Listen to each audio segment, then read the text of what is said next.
Comment transformer ces présentations et faire en sorte que vous allez faire disparaître ces vilains bullet points avec ces textes que vous mettez, que ce soit sur vos PowerPoint, vos keynotes, vos prédis. Mais quand vous mettez trop de texte, vous perdez l'attention de votre audience, de votre public ou de vos apprenants. Et c'est ce qu'on va voir aujourd'hui sur PresEffect.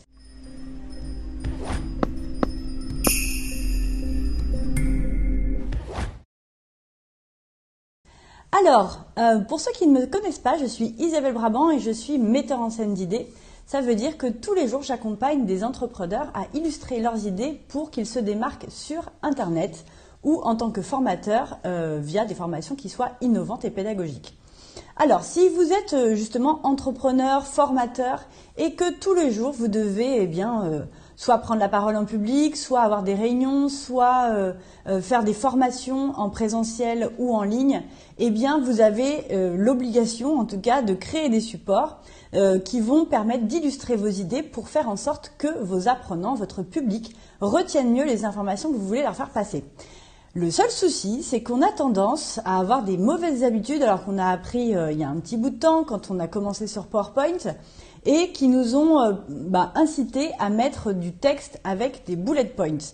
Alors pour ceux qui ne se rappellent pas très bien de quoi je veux parler, c'est ce genre de slide que vous voyez affiché à l'écran où vous allez mettre l'idée numéro 1, numéro 2, numéro 3 et ainsi de suite.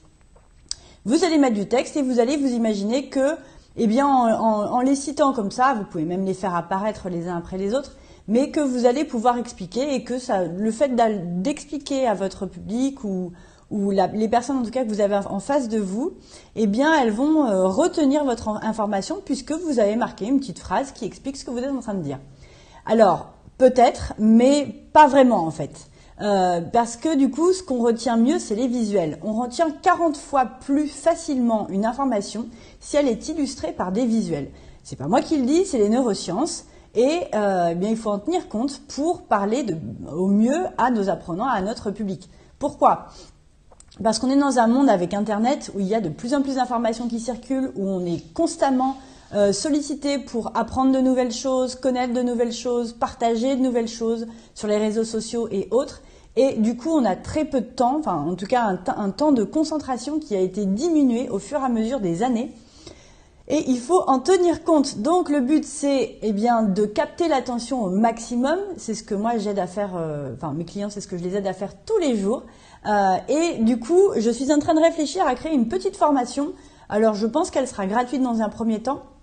Mais dites-moi en commentaire, là maintenant ou quand vous verrez le replay de cette vidéo, si ça vous intéresse d'avoir une formation qui soit qui vous permette d'apprendre à transformer ce genre de slide là que vous voyez à l'écran en des slides qui soient, hop, je vais y arriver, là, voilà, ici, en des slides qui soient un peu plus pédagogiques, un peu plus innovante. Alors là, il n'y a pas forcément l'animation, etc. qui arrive où vous voyez que vous allez illustrer et amener les éléments au fur et à mesure que vous parlez.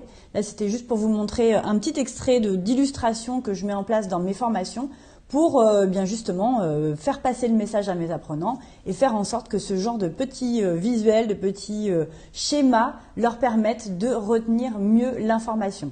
Ok ? Donc surtout, n'hésitez pas à me dire si vous êtes intéressé par ce genre d'informations. Je vais vous mettre dans le commentaire de cette vidéo un lien pour pouvoir vous inscrire à la formation qui est en train de se préparer, où je vous explique justement comment éviter d'avoir des bullet points, ce qu'on appelle ce genre de liste à puces qui s'affichent au fur et à mesure sur vos présentations et qui ne sont pas, qui sont pas du tout attirantes. Enfin, je pense que même vous, en regardant les différentes slides que je suis en train de vous montrer, vous préférerez voir une slide comme celle-ci plutôt qu'une comme celle-ci quand vous apprenez et que c'est beaucoup plus pédagogique, vous le comprendrez aisément. Écoutez, j'espère en tout cas que vous vous inscrirez dans le petit lien que je vous mettrai si ça vous intéresse, où je vais vous prodiguer une petite formation qui vous permet d'éviter à jamais d'utiliser les bullet points comme vous avez l'habitude de le faire probablement. Écoutez, je vous souhaite une très belle journée sur PresEffect. N'hésitez pas à me poser des questions dans les commentaires, j'y répondrai avec plaisir. Et je vous dis à mercredi prochain pour une nouvelle Creation Time. Allez, à bientôt sur Press Effect.